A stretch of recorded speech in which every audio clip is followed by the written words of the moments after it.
सभी साथियों को जोहार। आज हम लोग झारखंड में अफवाह प्रणाली का जो हमारा सीरीज चल रहा है, इसका आज ये दूसरा वीडियो है। और आज हम लोग इस वीडियो में स्वर्णरेखा और उसकी सहायक नदियों, अफवाह तंत्र में स्वर्णरेखा बेसिन के क्षेत्र में स्वर्णरेखा प्रमुख नदी और उसकी सहायक नदियों के बारे में पढ़ने वाले हैं कि कहाँ कहाँ पर कौन कौन सी नदियाँ स्वर्णरेखा में आकर के मिलती हैं और किस प्रकार से ये झारखंड का सबसे एक अलग किस्म का, बोल सकते हैं अपने आप में अनूठा प्रकार का एक नदी है जो सभी से भिन्न है। इस सब पे हम लोग चर्चा करेंगे, कहाँ कहाँ कौन कौन सा कोई डैम वगैरह बना हुआ है, क्या क्या कुछ थोड़ा थोड़ा प्रोजेक्ट है और ये पॉल्यूशन में ये इसकी स्थिति कैसी है, तो इन सभी पे चर्चा करेंगे। पिछले क्लास में हम लोगों ने क्या देख लिया था, दामोदर नदी के बारे में देख लिया था, दामोदर और बराकर जो बोल सकते हैं, इसका ये जो बेसिन था इसके बारे में, और इसमें सारे हम लोगों ने डिटेल से देखा था। उम्मीद है आप लोगों को वीडियो काफ़ी अच्छा लगा होगा, चीज़ें काफ़ी अच्छा समझ में आई होंगी, विजुअलाइज हो गई होंगी कि भाई यहाँ से ऐसा ऐसा हो रहा है, तो चीज़ें याद करने में आसान होंगी। क्योंकि अक्सर क्या होता है कि हाँ ये इसकी सहायक नदियाँ हैं, अब वो डायग्राम नहीं बन पाता है। तो मेरा प्रयास यही है कि आप लोग जब ये वीडियो देख लें तो आप लोगों के दिमाग में एक साफ छवि आ जाए कि ऐसा डायग्राम है, ये सहायक नदियाँ हैं। चित्र के माध्यम से होना चाहिए, दिखना चाहिए कि इधर से ये आ रहा है, इधर से ये आ रहा है, इधर से ये आ रहा है, सारा कुछ क्लियर होना चाहिए। तो आज हम लोग इसी तरह से स्वर्णरेखा बेसिन के बारे में पढ़ लेंगे। उससे पहले कुछ आप लोग के जो कमेंट्स थे पिछले वीडियो में, मैंने आप लोगों का कमेंट देखा, तो दो तीन जो डाउट है वो मैं आप लोगों को क्लियर कर देना चाहता हूँ। पहला एक तो ये कि किसी छात्र ने ये कमेंट किया है कि सर ये जो दामोदर नदी का उद्गम आपने बताया कि लातेहार का टोरी क्षेत्र, लेकिन चूँकि मैं लातेहार से ही हूँ, ये मैं नहीं, ये छात्र का कहना है कि चूँकि मैं लातेहार से ही हूँ, तो जब मैं ये ढूंढने के लिए निकला कि इसका उद्गम है कहाँ दामोदर का, तो मुझे लातेहार में ना मिल करके ये लोहरदगा का एक कुड़ू नामक स्थान है कि वहाँ से ये निकल रहा है। तो उन छात्र वो भाई साहब को और उनके जैसे अन्य छात्र जिनको भी ये संकोच हो कि चूँकि देखिए सभी का आप लोग का अपना अपना कहीं कहीं के लोकल होंगे, तो उस क्षेत्र के बारे में आपको ज़्यादा जानकारी हो सकता है कि वो होगा, लेकिन एग्ज़ाम पॉइंट ऑफ व्यू से चूँकि हम लोग पढ़ रहे हैं, क्योंकि ये पढ़ाई के बाद आपको एग्ज़ाम देना है, प्रतियोगिता परीक्षा देना, इसलिए तो आप यहाँ ये वीडियो देख रहे हैं। तो जब आपको ये एग्ज़ाम देना है तो एग्ज़ाम में एग्ज़ामिनर मतलब एग्ज़ाम क्वेश्चन जो सेट करते हैं, क्वेश्चन सेटर जो होंगे, जो भी एजेंसी एग्ज़ाम का अपना करवाएगी वो किन्हीं को क्वेश्चन सेट करने देते हैं। अब जो क्वेश्चन सेटर हैं वो प्रत्येक जगह का जा करके तो नहीं देखते हैं, और वो भी चूँकि उनको भी अगर क्वेश्चन वहाँ पे हो जाएगा, ऑब्जेक्शन हो जाएगा, तो उनको भी कोई प्रमाण देना पड़ जाएगा।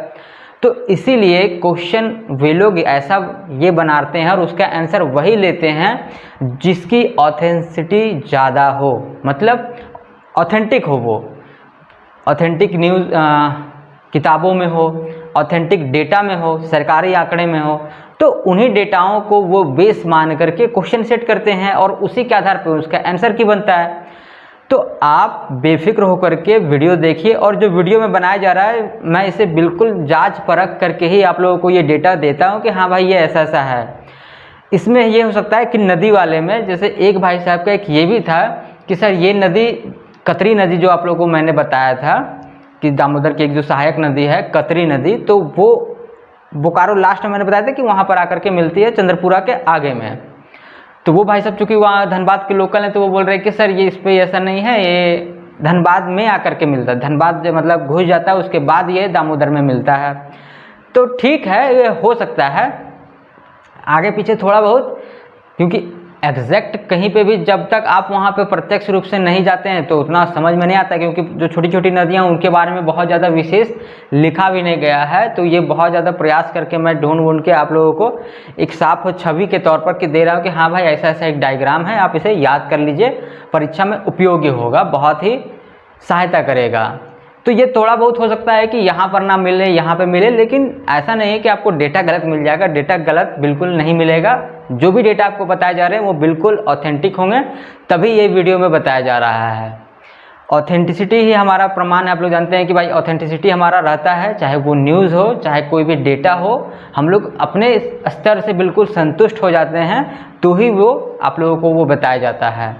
तो इसीलिए डेटा को लेकर के बेफिक्र रहिए, आप आराम से पढ़िए और वो लातेहार ही आप आंसर मारिएगा, क्योंकि बहुत सारे एग्जाम में वो दामोदर का उद्गम पूछ चुका है और वो आंसर लातेहार ही लेता है। तो जितने भी वही छात्र जिन्होंने कमेंट किया था और उनके जैसे अन्य छात्र जो भी कहीं कहीं के लोकल होंगे, हालांकि उनको हो सकता है कि दिख जाए कुछ अलग कि नहीं सर ये यहाँ से नहीं यहाँ से उद्गम होता है, यहाँ नहीं यहाँ मिलता है, तो आप चिंता ना करें, सिर्फ ये मान लें कि हाँ वो आकर के मिलता किस में है, ये एक महत्वपूर्ण है। और जो बड़ी सहायक नदी होती है उसके बारे में थोड़ा और भी विशेष तौर पर जानना पड़ता है। बाकी बहुत सारी छोटी छोटी नदी हैं, बहुत सारे कुछ झरना होते हैं ना, नहर टाइप का कैनल वगैरह आकर के मिलता है, तो वो सब ज़्यादा दिमाग में दबाव नहीं लेना है और आराम से पढ़ना है। तो चलिए आज हम लोग बात करते हैं स्वर्णरेखा नदी, स्वर्णरेखा और उसकी बेसिन क्षेत्र में कौन कौन सी नदियां हैं और कहाँ कहाँ पे कौन से आके मिलती हैं और किसकी क्या बात है। तो चलिए आज हम लोग दूसरा महत्वपूर्ण नदी जो झारखंड का है, स्वर्णरेखा। ये देखिए किस रूप में खास है ये।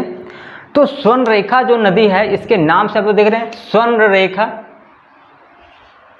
तो ऐसा था कि ये इसमें माना जाता है कि इसमें सोने के अंश मिला करते थे एक ज़माने में। अभी तो खैर नहीं है, लगभग ही नहीं, शायद कभी कभार कुछ एक आध अंश वंश मिल जाए तो अलग बात है, लेकिन एक समय में माना जाता था कि यहाँ पर सोने के अंश इस नदी के रेत में पाए जाते हैं और इसी आधार पर इस नदी का नाम स्वर्णरेखा रखा गया था। ठीक है, ये चीज़ हम लोग देख लिए। इसका उद्गम बहुत बार पूछता है, उद्गम कहाँ है, तो ये रांची में ही है इस नदी। ये सब इसलिए ये भी खास है कि देखिएगा दो झारखंड के महत्वपूर्ण शहर, बड़े बड़े शहर इस नदी के कह सकते हैं, और इसकी सहायक नदी है खरकई नदी। इन दोनों के तट पर झारखंड के दो बड़े बड़े शहर इस्टेब्लिश हैं, जैसे कि स्वर्णरेखा पे सबसे बड़ा हमारा राजधानी रांची यही है, इसके तट पर रांची जो है स्वर्णरेखा के तट पर है, ये तो सभी जानते होंगे आप लोग। तो एक तो खास बात है कि ये रांची इसके तट पर बसा हुआ है। इसका उद्गम भी रांची में ही नगड़ी से इसका उद्गम होता है। वहाँ एक नगड़ी का नाम है टिकरा टोली कुछ नाम है, वहाँ से ये बेसिक मूल रूप से ये उद्गमित होती है और उसके बाद फिर वो आगे बढ़ती आती है। और आगे बढ़ते बढ़ते इसका डायरेक्शन हम लोग फ्लो देखेंगे कि किधर से आगे बढ़ती है। जैसे कि रांची के आप देखिएगा चुटिया वगैरह होते हुए सीधा आप चलते जाइए, खेलगांव के पार करते हुए हुंडरू से फिर सीधा इधर से घूमते हुए फिर आता है इधर आपका अनगढ़ा वगैरह होते हुए सिल्ली, और सिल्ली से फिर टर्न मारते हुए इधर घुस जाता है आपका सोनाहातू वगैरह से सब आकर के इसकी सहायक नदियाँ मिलती हैं। और चांडिल डैम के बाद आगे जमशेदपुर से आगे घाटशिला के बाद बहरागोड़ा, और बहरागोड़ा के बाद ये बंगाल से फिर उड़ीसा में, और उड़ीसा के बाद फिर ये समुद्र में। तो ये अपने आप में एक अनोखा नदी इसलिए भी है झारखंड का कि ये झारखंड की एकमात्र ऐसी नदी है जो कि स्वतंत्र रूप से जाकर के, स्वतंत्र रूप से मतलब स्वयं में, ऐसा नहीं है कि किसी की सहायक नदी बन गई और उसके बाद जाकर के समुद्र में मिली, ऐसा नहीं है। ये स्वतंत्र रूप से अकेली बिना किसी की सहायक नदी बने हुए बंगाल की खाड़ी में जाकर के मिल जाती है, समुद्र में मिल जाती है। यहाँ तक आपको बात समझ में आया? तो ये इस प्रकार से ये अनोखा, ये याद रखिएगा, झारखंड की एकमात्र नदी है जो स्वतंत्र रूप से जाकर के समुद्र में मिलती है। अब हम लोग बात करते हैं ये प्रदूषण पे। तो प्रदूषण पे अगर देखा जाए तो झारखंड की जो सबसे प्रदूषित नदी है उस पर हम लोग पिछले क्लास में चर्चा कर चुके हैं कि वो सबसे जो प्रदूषित नदी है वो है हमारा दामोदर। क्यों? कारण पे डिस्कशन हो चुका था। कुछ उसी टाइप का सेम कारण इस नदी के भी साथ है। और कहीं कहीं ये देखिएगा, जैसे आप चुटिया में चले जाइए, तो जैसे ही आप लोअर चुटिया जाइएगा यहाँ पे आपको स्वर्णरेखा नदी बिल्कुल ही नाला के तौर पर दिखेगा, पता ही नहीं चलेगा कि ये नदी है या नाला है, इतनी स्थिति खराब है। आगे चलते जाते हैं इसकी सहायक नदियाँ आगे जाकर के जो मिलती हैं अन्य, जैसे राढ़ू मिलती हैं, काची नदी मिलती है, खरकई नदी मिलेगी, संजय मिलेगी, करकरी नदी मिलेगी। तो ये सब जो नदियाँ आगे मिलते जाती हैं उसके बाद इसका स्वरूप बढ़ते जाता है और उधर फिर ठीक ठाक हो जाता है जमशेदपुर साइड में। तो यहाँ पर हम लोग देखें कि ये संकरी होती है और उसका धीरे धीरे ये फैलती भी जाती है। तो प्रदूषण पे जब हम लोग बात कर रहे थे तो प्रदूषण वाला भी कारण सेम एज इट इज़ ऐसा ही है, क्योंकि यहाँ पे भी क्या है, वहाँ जाइएगा आप, अभी चूटिया पे जो बात हो रहा था वहाँ देखिएगा बिल्कुल काला है पानी, तो एकदम पता ही नहीं चलेगा कि भाई नदी है कि क्या है, बिल्कुल काला दिख रहा है। आगे उसके बढ़िएगा तो दिखिएगा एकदम साबुन टाइप का जो होता है ना, सर्फ वगैरह का जो झाग निकलता है, वो वाला झाग लाया कि वो वही है। आप सोचिए ये प्रदूषण का लेवल है। ये सब तो दिखाना भाई, काला हो जाना, झाग देना और भी खरपतवार वगैरह आना, तो ये सब तो प्रदूषण का ही इंडिकेटर है। तो प्रदूषण भी इसका कमोबेश वही कारण है। जैसे कि आप इसके क्षेत्र को देख लीजिए, जिधर से ये होकर के गुजरती है, रांची है, रांची का तुपुदाना इंडस्ट्रियल एरिया, रांची शहर का जो है इतना सारा गंदगी कहाँ जा रहा है।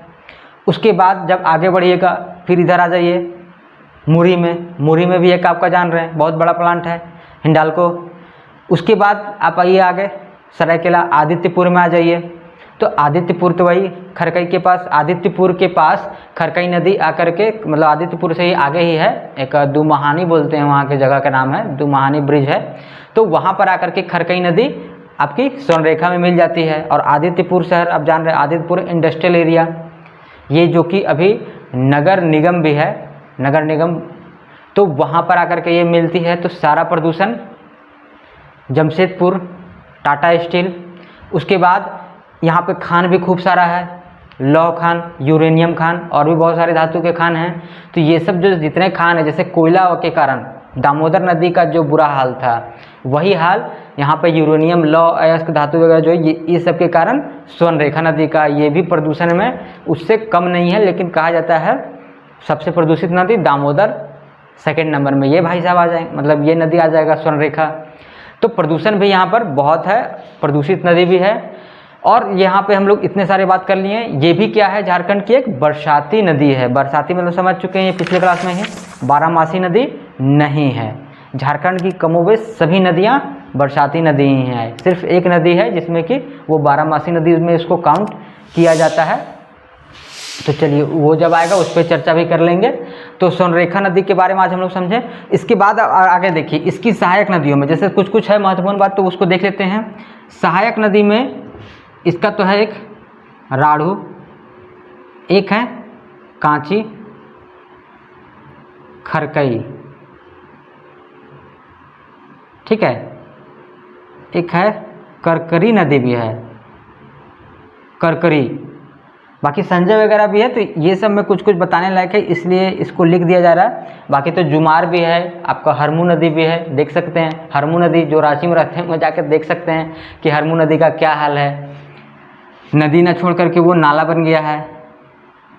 तो यहाँ पे देखिए ये इसलिए बात हो रहा है क्योंकि राढ़ू नदी, देखिए राढ़ू नदी पे क्या है, जोन्हा फॉल। स्वर्णरेखा नदी ये अपने आप में इसमें क्या अच्छी है, एक जलप्रपात इस पे भी है जिसको कि हम लोग जानते हैं ये हुंड्रू जलप्रपात, ये स्वर्णरेखा पे है। राढ़ू नदी जो इसकी सहायक नदी है इसमें जोन्हा है। कांची मतलब राढ़ू नदी अगर आपको जाना है तो ये वाला आपका अलग है, सिल्ली वाला रास्ता, वहाँ उस रास्ते में आपको जोन्हा फॉल मिल जाएगा, राढ़ू नदी। कांची नदी आपका टाटा वाला मार्ग में है और इसमें है हमारा दसम फॉल। ये उद्गम लगभग है सोनाहातू बुंडू वाला जो एरिया है, राहे वाला जो एरिया है, उधर से ही ये उद्गमित होते हैं ये दोनों और फिर जाकर के मिल जाते हैं। खरकई नदी का है कि इसका उद्गमित है उड़ीसा वाला मयूरभंज में, और ये फिर इधर से नीचे सिंहभूम से होते हुए फिर ये सरायकेला होता है। और सरायकेला जो शहर है वो भी इस नदी खरकई नदी के तट पर बसा हुआ है, ये याद रखिएगा। आदित्यपुर भी कह सकते हैं, इसी के तट पर है आगे चल करके, क्योंकि दोनों मिलता है वहीं पर। और करकरी नदी इसमें एक है रानी जलप्रपात, रानी फॉल, वो इस पर है रानी। तो यहाँ पर ये सब हम लोग देखें, ये इसका उद्गम लगभग यही है, खूंटी के आसपास है और इधर से फिर होते हुए सीधा आपका आगे चलता जाता है और गेतलसूर जो डैम है वहाँ पर जा कर के ये मिल जाता है स्वर्णरेखा नदी पर। तो ये सब इसकी सहायक नदियाँ हैं और ये सब उसके प्रमुख, ये बहुत बार पूछा हुआ है ये सब क्वेश्चन कि ये सब एकदम याद कर लीजिएगा कि जोन्हा फॉल किस नदी पर है, दसम फॉल किस नदी पर है, ठीक है। रानी फॉल ये याद है, हुंड्रू तो खैर है ही, स्वर्णरेखा ये जलप्रपात की कक्षा या क्लास बोल सकते हैं, ये अलग से होगा। उस पर सारे जलप्रपात हम लोग देखेंगे, डिस्ट्रिक्ट वाइज देखेंगे क्या हाइट है, किस नदी पर है, ये एक बार फिर से होगा। ये हाइट वगैरह और भी डिटेल से हम लोग बाद में इसका स्पेशल क्लास जब चलेगा तो उसमें देख लेंगे। अभी सिर्फ हम लोग याद करने के लिए कि हाँ ये इसकी प्रमुख सहायक नदियाँ हैं, कुछ विशेषता जो था ये देख ली हम लोग। तो चलिए अब हम लोग आगे बात करते हैं।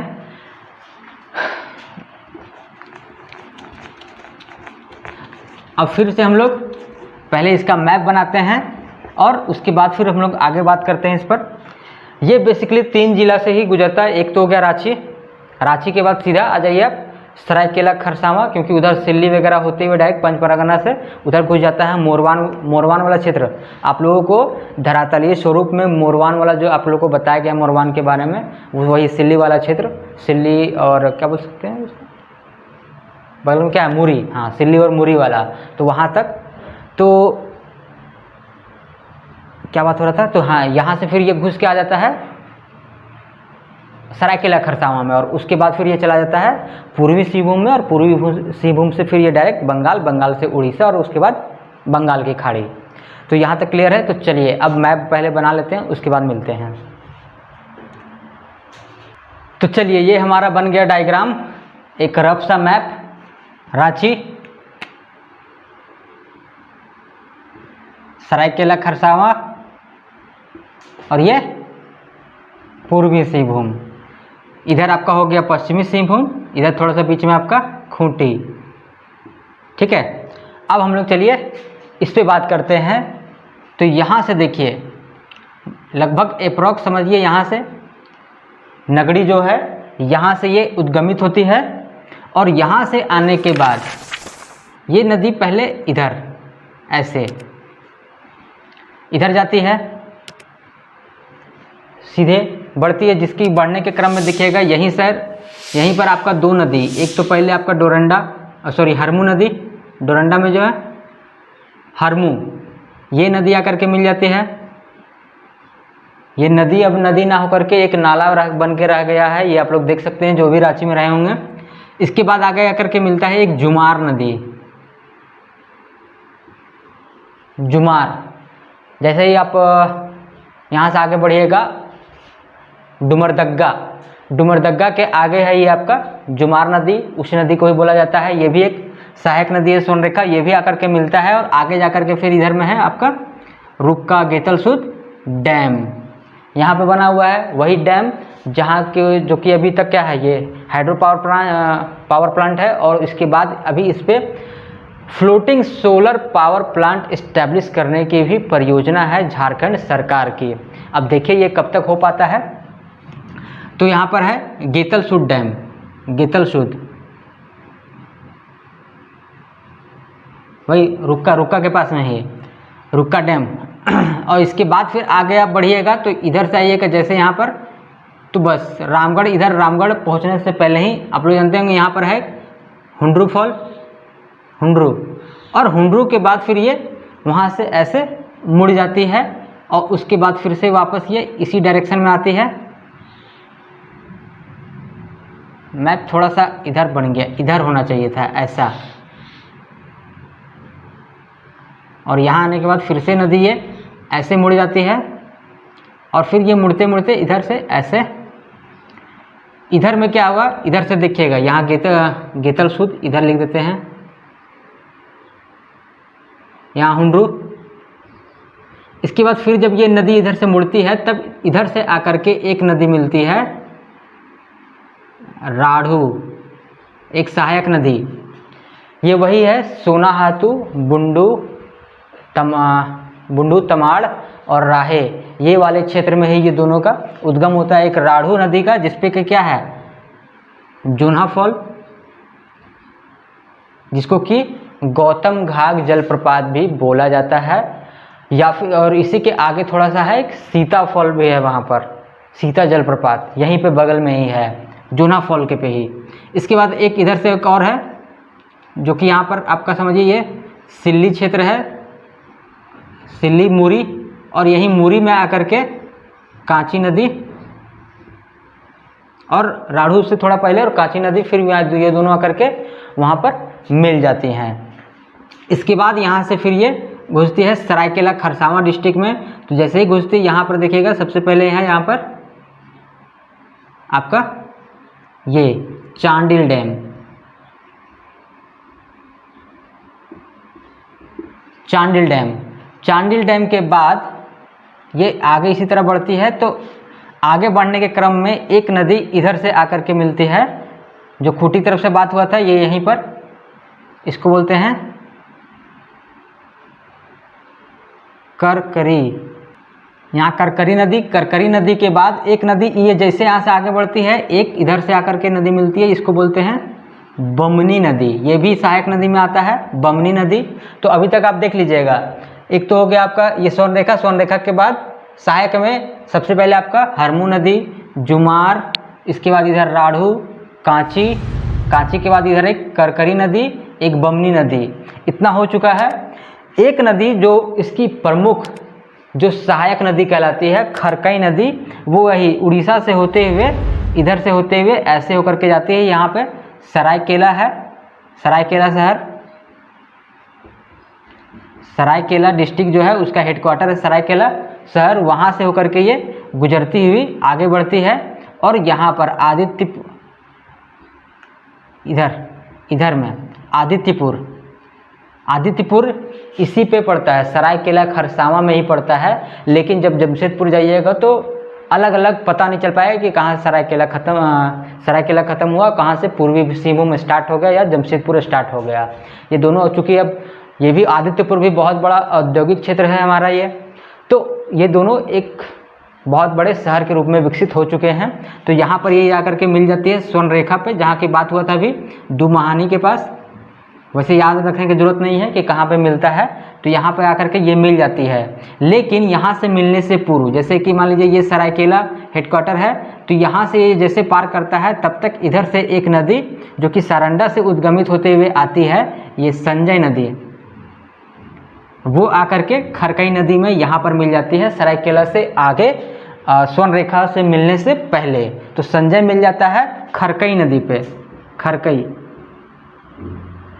और ये इस पे मिल गया खर करके, इस पे मिल गया आपका स्वर्णरेखा पे। और उसके बाद जैसे ही यहाँ पे घुसिएगा आप, यहाँ से ये इधर में ही जमशेदपुर, आपका जमशेदपुर शहर, जमशेदपुर से ये फिर नदी ऐसे बढ़ते जाती है सीधा नीचे, यहाँ पे बीच में आपका घाटशिला, और लास्ट में इधर बहरागोड़ा, और इसके बाद इधर बंगाल, और इधर में उड़ीसा, कुछ दूर बंगाल में चलता है, उसके बाद फिर उड़ीसा में ये आ जाता है। यहाँ तक हम लोग देखें बमनी नदी, खरकई ये भी हो गया, संजय नदी हो गया। एक नदी यहाँ पर इसका है जो कि आपका इधर से आकर के मिलता है, इसको बोलते हैं घर्रा नदी है, ये घर्रा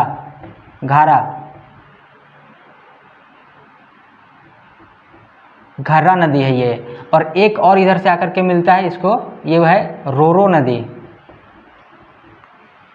रोरो नदी। तो ये इधर से आकर के मिलता है, ये हो गया रोरो नदी और ये हो गया घर्रा नदी। तो ये इसकी मेन या प्रमुख सहायक नदियां हैं, जो कि स्वर्णरेखा नदी, और यही इसका स्वर्णरेखा बेसिन कह सकते हैं, इस प्रकार से है। प्रमुख नदियों पे ये जो जलप्रपात है उसे मुख्य तौर पर आप याद रखिएगा। प्रमुख सहायक नदियों में ये 5-6 नाम जो है इसे जरूर याद रखिएगा। सबसे प्रमुख में आपका ये खरकई, इधर कांची, राढ़ू, और एक करकरी भी याद रख ही लीजिएगा। ये प्रमुख 3-4 ये ज़्यादा इम्पॉर्टेंट है, तो ये जरूर याद रखिएगा। उद्गम वही खरकई का उड़ीसा वाला मयूरभंज में, और संजय वाला आपका सारंडा में। तो इधर से उद्गमित होकर के ये सब मिलते जाता है। शहर पे किस शहर पे कौन सा, मतलब कौन सा नदी पे ये बसा हुआ है, तो यहाँ देख लीजिएगा ये दोनों इधर आदित्यपुर के पास ही मिलता है। तो ये समझ लीजिएगा जमशेदपुर और आदित्यपुर ये दोनों आप मान के चलिए, ये दोनों खरकई नदी और इसके संगम पे ही है। मतलब खरकई नदी पे भी आएगा तो भी आप मानिएगा कि खरकई नदी पर है। जमशेदपुर में बेसिकली यही था कि भाई नदी के तट पर उसको भी बसाना था, तो यहीं पर ये प्रमुख नदी था। और चूंकि इधर से स्वर्ण रेखा भी आ जा रहा था तो और भी होगा सोने पे सुहागा वाला कंडीशन। तो इस प्रकार से यहाँ पे जमशेदपुर भी इस्टेब्लिश हुआ 1907 में, और उसके बाद फिर ये डेवलप हुआ और आज तो देख रहे हैं कितना बड़े शहर के रूप में ये विकसित हो चुका है। तो चलिए आज हम लोग इस क्लास को ये देख लिए हैं और अब हम लोग फिर मिलते हैं अगले में। अगला हम लोग बेसिन लेकर के चलेंगे दूसरे नदी का। फिर मिलते हैं हम लोग। धन्यवाद।